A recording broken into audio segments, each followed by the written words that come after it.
السلام علیکم ورحمۃ اللہ وبرکاتہ۔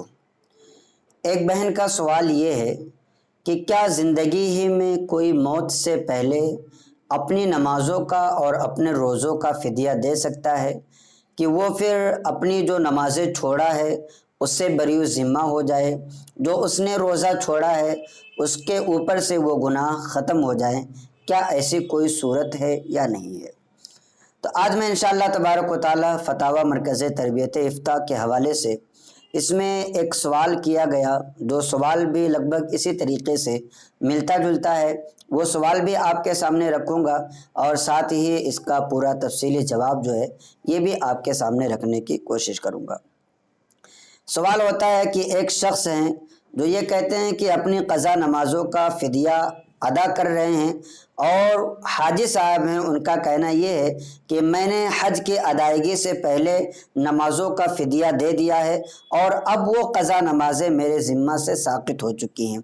اس پر ایک شخص نے کہا کہ ایسا نہیں ہوتا، بلکہ نمازوں کا جو فدیہ ہے یہ زندگی میں ادا نہیں کیا جا سکتا، کیونکہ جو فدیہ ہوتا ہے یہ موت کے بعد ہوتا ہے یا پھر انسان کے استطاعت نہ رکھنے کی بنا پر ہوتا ہے،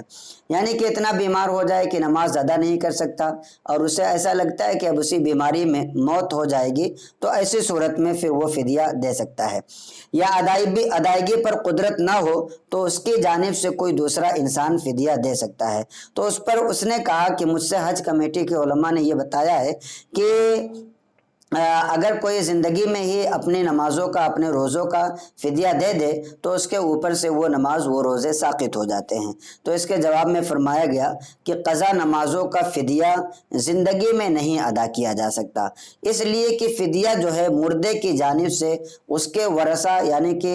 ایک انسان کے مرنے کے بعد جو اس کے مال میں سے حصہ پانے والے لوگ ہوتے ہیں وہ لوگ اس کی طرف سے موت کے بعد ادا کرتے ہیں۔ حدیث پاک میں ہے، نبی کریم صلی اللہ تعالی علیہ وسلم نے ارشاد فرمایا، من مات وعلیہ صوم شہر فلیطعم عنہ مکان کل یوم مسکین، کہ جو کوئی مر جائے اور اس پر روزے کی قضا باقی ہو تو اس کے جانب سے ہر دن کے بدلے ایک مسکین کو کھانا کھلایا جائے۔ ایسے ہی سرکار دو عالم صلی اللہ تعالی علیہ وسلم نے ارشاد فرمایا، لا یصوم احد عن احد ولا یصلی احد عن احد ولکن یطعم عنہ۔ نبی کریم صلی اللہ تعالی علیہ وسلم ارشاد فرماتے ہیں کہ کوئی شخص کسی شخص کی طرف سے روزہ نہیں رکھے گا، کوئی شخص کسی شخص کی طرف سے نماز نہیں پڑھے گا، مگر اگر انتقال ہو جائے تو اس کی طرف سے کھانا کھلایا جائے۔ اسی طریقے سے حضرت سید احمد طحطاوی رحمۃ اللہ تعالی علیہ فرماتے ہیں، قد ورد النص فی الصوم باسقاطه بالفدیۃ واتفقت کلمۃ المشائخ علی ان الصلاۃ کالصوم، یعنی کہ حدیث پاک میں جو نص وارد ہوئی، حدیث پاک آئی، یہ روزے کے بارے میں ہے، لیکن علماء کرام فرماتے ہیں کہ یہی حکم جو ہے نماز کا بھی ہے، اس لیے کہ نماز جو ہے یہ روزے سے اہم عبادت ہے۔ ایسے ہی علامہ حسکفی رحمۃ اللہ تعالی علیہ فرماتے ہیں، لو مات وعلیہ صلوات فائتۃ واوصى بالکفارۃ یعطى لكل صلاۃ نصف صاع من بر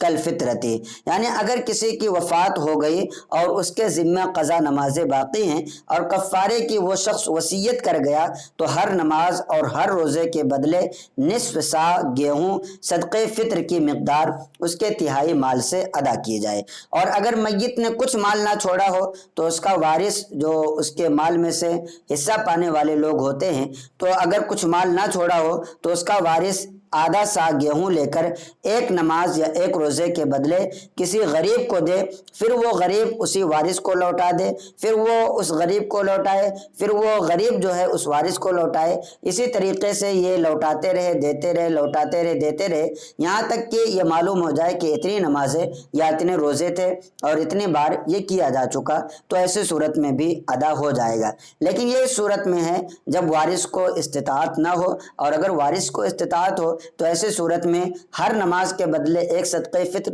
کی مقدار جو ہے فدیہ دینا ہے، اور ہر روزہ کے بدلے جو ہے ایک صدقہ فطر کی مقدار فدیہ دینا ہے۔ لہٰذا اگر کوئی شخص یہ کہتا ہے